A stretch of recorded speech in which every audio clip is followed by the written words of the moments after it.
नमस्कार फ्रेंड्स, आज आपण समीक्षा सिद्धांत या विषयातील घटक 3 उपघटक अ या घटकाचा आज आपण प्रश्न उत्तरी स्वरूपामध्ये अभ्यास करणार आहोत. ह्या घटकाचे मुद्दे आज आज आज आपण समजून घेणार आहोत. प्रश्न पहिला, साहित्य समीक्षा म्हणजे काय? समीक्षेची स्वरूपी, लक्षी आणि समग्र लक्षी. स्वरूपी लक्षी आणि समग्र लक्षी हे दोन प्रकार सविस्तरपणे स्पष्ट करा. साहित्य समीक्षा म्हणजे केवळ साहित्य कृतीचे वाचन नव्हे, तर तिचे चिकित्सक विश्लेषण, मूल्यमापन आणि सौंदर्यात्मक परीक्षण होय. समीक्षेचे दोन मुख्य प्रकार आहेत, ते खालीलप्रमाणे. स्वरूपी लक्ष्य समीक्षा.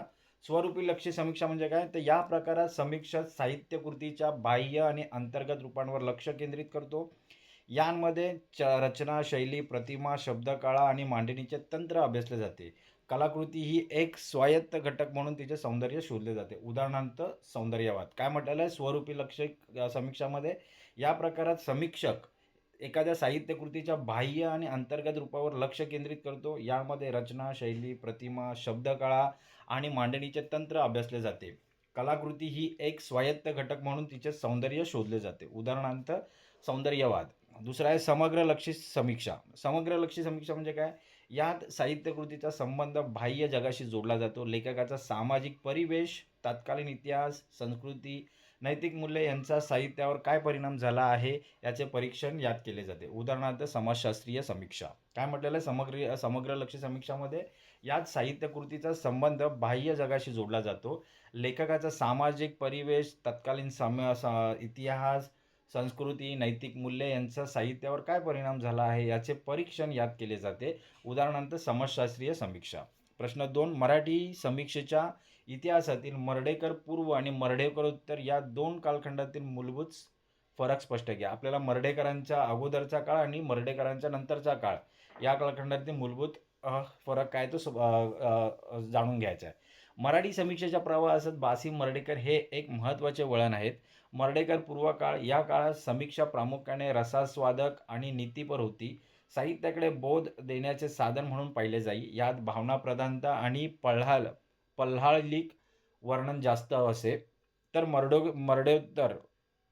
मर्ढेकरोत्तर काळात मर्ढेकरांनी समीक्षेला शास्त्रशुद्ध आणि तर्कनिष्ठ स्वरूप दिले.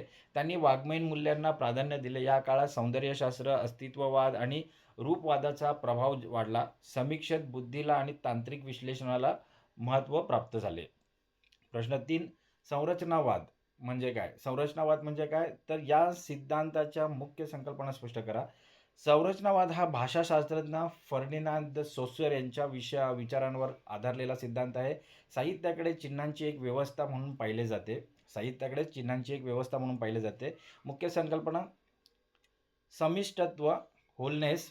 साहित्यकृती ही सुट्या भागांचा समूह नसून ती एक एकसंध रचना असते. स्वनियमन, सेल्फ रेग्युलेशन. कलाकृतीचे नियम तिच्या आतच असतात, ती बाह्य नियमांवर अवलंबून नसते. चिन्ह व्यवस्था. शब्द हे चिन्हक, सिग्निफायर आणि एका चिन्हिताचा म्हणजे सिग्निफाईड या बोध करून देतात. चिन्ह व्यवस्था काय? शब्द हे चिन्हक असून ते एका चिन्हाताचा बोध करून देतात. या संबंधातून अर्थ निर्माण होतो. प्रश्न 4, उत्तर संरचनावाद आणि विरचना डिकन्स्ट्रक्शन या सिद्धांतांचा सविस्तर आढावा घ्या. उत्तर संरचनावाद हा संरचनावादाच्या मर्यादावरून जन्माला आला. जॅक डेरिडा आणि रोला बार्थ हे याचे मुख्य प्रवर्तक होते. उत्तर संरचनावाद हा सिद्धांत मानतो की कोणत्याही शब्दाचा किंवा मजकुराचा अर्थ निश्चित नसतो. वाचक परत परत वाचताना नवीन अर्थ शोधून काढतो. टेक्स्ट इज अ इन्फायनाइट ही संकल्पना इथे महत्त्वाची आहे. विरचना. डेरिडा यांनी मांडलेली ही पद्धत मजकुरातील विरोध शोधते. साहित्यात कोणतेही एकच अंतिम सत्य नसते, ते सत्याच्या अनेक पदर असतात, हे विरचना स्पष्ट करते. यात लेखकाच्या अधिकारापेक्षा मजकुराच्या अंतर्गत विरोधाभासाला महत्त्व दिले जाते. प्रश्न 5, स्त्रीवादी समीक्षा सिद्धांतांची वैशिष्ट्ये आणि मराठी साहित्यातील त्यांचे महत्त्व विशद करा. स्त्रीवादी समीक्षा ही पितृसत्ताक व्यवस्थेला प्रश्न विचारणारी आणि स्त्रीच्या अनुभवांना केंद्रस्थानी ठेवणारी समीक्षा आहे. वैशिष्ट्य काय त्याचं? लिंगभाव दृष्टिकोन. साहित्याकडे केवळ मानवी दृष्टिकोनातून न पाहता स्त्रीच्या विशिष्ट अनुभवातून पाहणे. पुरुषसत्ताकतेचा विरोध. साहित्यातील स्त्रियांचे चुकीचे चित्रण आणि त्यांचे दुय्यम स्थान यावर टीका करणे. स्वतंत्र भाषा. स्त्रीची अभिव्यक्ती पुरुषांच्या भाषेपेक्षा वेगळी कशी आहे याचा शोध घेणे. मराठीत शांता गोखळे, विद्या बाळ यांसारख्या समीक्षकांनी स्त्रीवादी जाणीव प्रगल्भ केली आहे. प्रश्न 6, कथन मीमांसा म्हणजे काय? कथन मीमांसा म्हणजे काय? त्यातील काळ या संकल्पनेचं महत्त्व स्पष्ट करा. कथन मीमांसा म्हणजे एका कथा सांगण्याच्या तंत्रांचा वैज्ञानिक अभ्यास होय.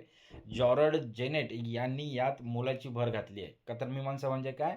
तर कथा सांगण्याच्या तंत्राचा वैज्ञानिक अभ्यास जेरार्ड जेनेट यांनी यात मोलाची भर घातली आहे. काल संकल्पना काय यात? गोष्टगत काळ, स्टोरी टाईम, कथेत घडणाऱ्या घटनांचा नैसर्गिक किंवा ऐतिहासिक क्रम. संहितागत काळ, लेखक ज्या क्रमाने त्या घटना वाचकासमोर मांडतो तो क्रम.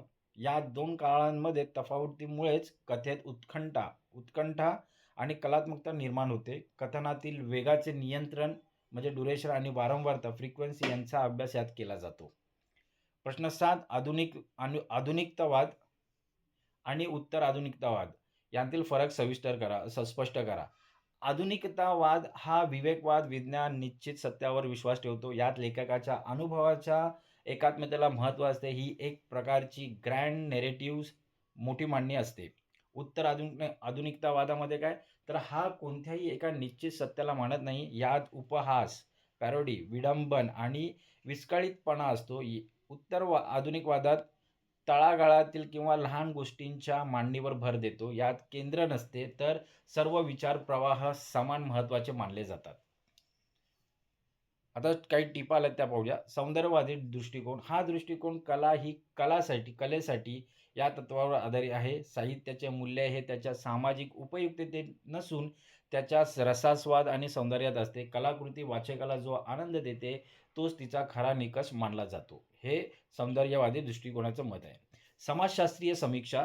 साहित्य हे समाजाचे प्रतिबिंब असते. या विचारातून ही समीक्षा उगम पावते. साहित्यातील वर्गसंघर्ष, जातीव्यवस्था, आर्थिक परिस्थिती आणि सांस्कृतिक घडामोडी यांचा अभ्यास यात केला जातो.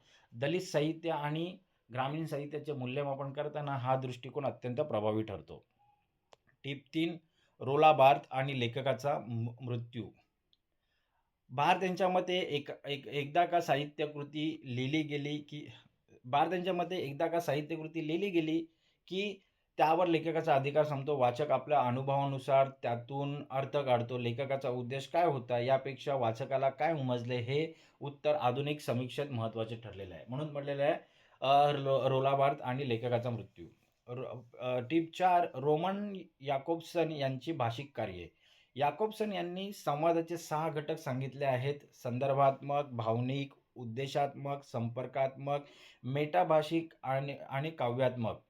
कोणते? संदर्भात्मक, भावनिक, उद्देशात्मक, संपर्कात्मक, मेटाभाषिक आणि काव्यात्मक. हे संवादाचे 6 घटक आहेत. साहित्यात काव्यात्मक कार्याला सर्वाधिक महत्त्व असते कारण तिथे संदेश स्वतःसाठीच अस्तित्वात असतो.